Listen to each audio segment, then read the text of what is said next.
తెలంగాణలో టీచర్లకు కీలక బాధ్యతల అప్పగింత. జనాభా లెక్కల సేకరణకు తెలంగాణ ప్రభుత్వం ఇప్పటి నుంచే ఏర్పాట్లు మొదలుపెట్టింది. 2027లో చేపట్టనున్న జనాభా లెక్కల సేకరణ ఇది. దీనికోసం దాదాపు 90,000 మంది ప్రభుత్వ ఉద్యోగులను నియమించనుంది. ఇది దేశంలో పూర్తిగా డిజిటల్ పద్ధతిలో జరిగే తొలి జనాభా గణన కావడంతో ప్రభుత్వం సమగ్ర సన్నాహాలు ప్రారంభించింది. సకాలంలో కార్యాచరణ ప్రణాళిక, బాధ్యతలపై అవగాహన కల్పించడానికి త్వరలో జిల్లా కలెక్టర్ల సమావేశం జరగనుంది.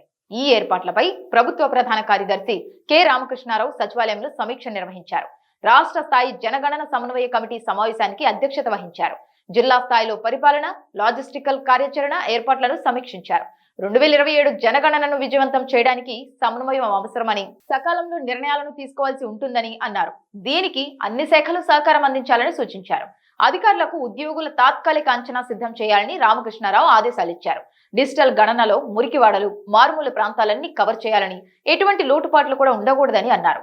ఈ విషయంలో జనాభా గణాంకాల సిబ్బందికి నాణ్యమైన శిక్షణ చాలా ముఖ్యమని ప్రధాన కార్యదర్శి స్పష్టం చేశారు. సెన్సస్ డిజిటల్ విధానంలో లోపాలు తలెత్తకూడదని, మారుమూల గ్రామాలు, తండాలు, చిన్న చిన్న ఆవాసాలను పరిగణలోకి తీసుకునేటప్పుడు డబుల్ ఎంట్రీలు ఉండకూడదని సూచించారు. ఈ సందర్భంగా జనగణన డైరెక్టర్ భారతి హోలిగేరి మాట్లాడుతూ 2027 గణన కోసం తొలి దశలో మొత్తం 90,000 మంది ప్రభుత్వ ఉద్యోగులను నియమించనున్నట్లు తెలిపారు. వీరిలో ప్రధానంగా ఉపాధ్యాయులు ఉంటారని పేర్కొన్నారు.